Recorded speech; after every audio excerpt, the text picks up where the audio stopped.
The world saw a god on stage, a man born with a gift that defied gravity and logic.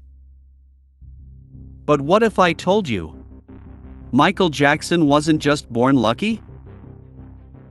He was born disciplined.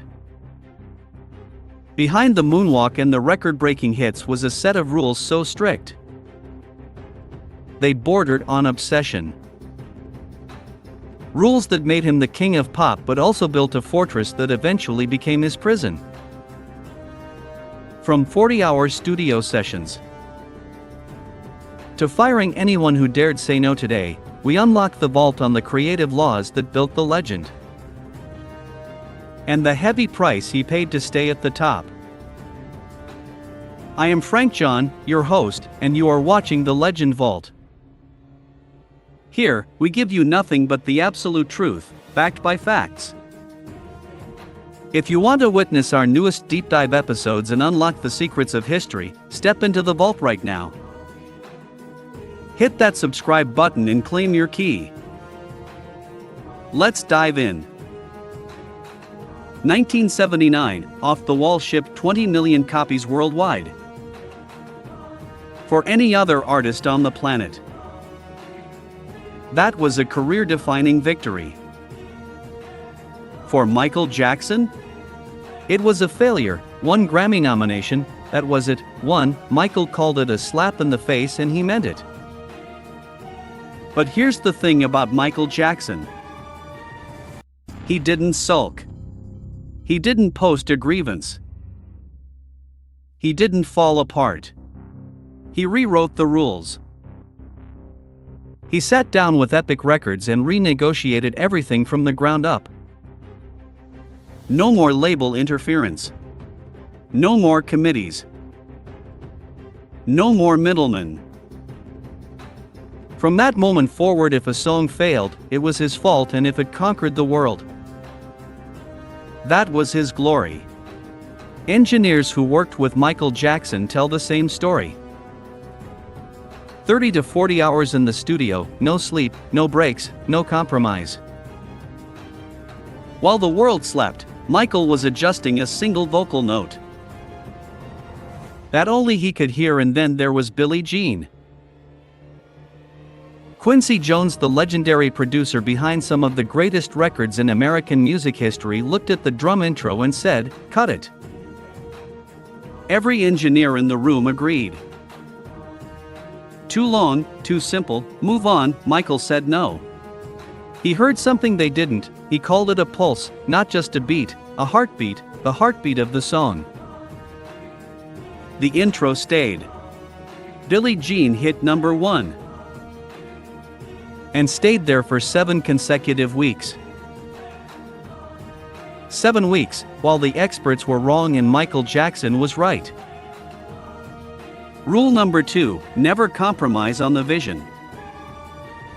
Even if you are the only one in the room who sees it. May 16, 1983, Motown 25.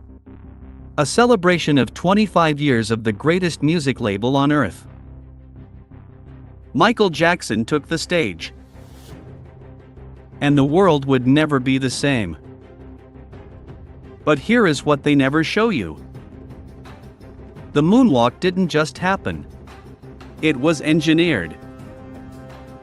Michael broke down Fred Astaire frame by frame.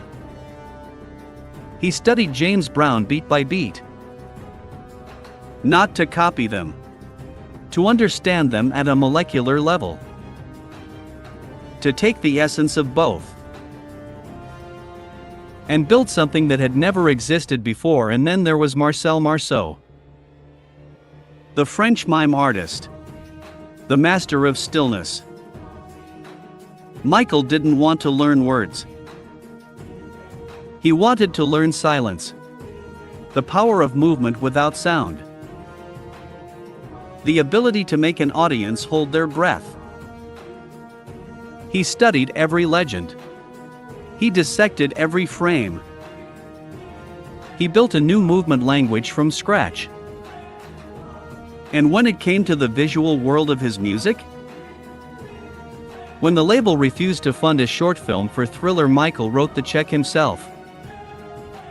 Not because he had to. Because the vision demanded it. Rule number 3, treat every video like a Hollywood masterpiece. Because if you don't believe it deserves to exist, neither will anyone else. We take immense pride in the standard Michael Jackson set. He raised the bar so high that nobody has touched it since. Not in his lifetime. Not in the 15 years since his passing. Nobody. But greatness has a shadow, and the shadow of Michael Jackson's greatness was immense. By constantly cycling through producers who didn't match his standard, by demanding total secrecy around every creative project, by refusing to let anyone get close enough to challenge his vision, Michael isolated himself. Neverland went from a home to a fortress. A masterpiece of protection, built to keep the world at a distance. His obsession with being the best meant he couldn't hear any outside perspective anymore. Not even the perspective of people who genuinely loved him. The rules that built the king, slowly, quietly, became the walls of his cage. We are proud of the legacy. We are in awe of the art. But we must also acknowledge the man, the brilliant, fragile, searching, lonely man who sacrificed so much of his own humanity to give us ours. Before we close the vault, I have 2 questions for the legends watching right now. Question 1. Do you think Michael's obsession with perfection was a gift, or was it his ultimate downfall? Question 2. If you were a world-class artist, would you sacrifice your personal life for a legacy that lasts forever? The vault is open for your thoughts. Drop them below. The music is immortal, but the man was fragile. Thank you for joining me in the vault today. Until next time, stay legendary. This is Frank John, signing off.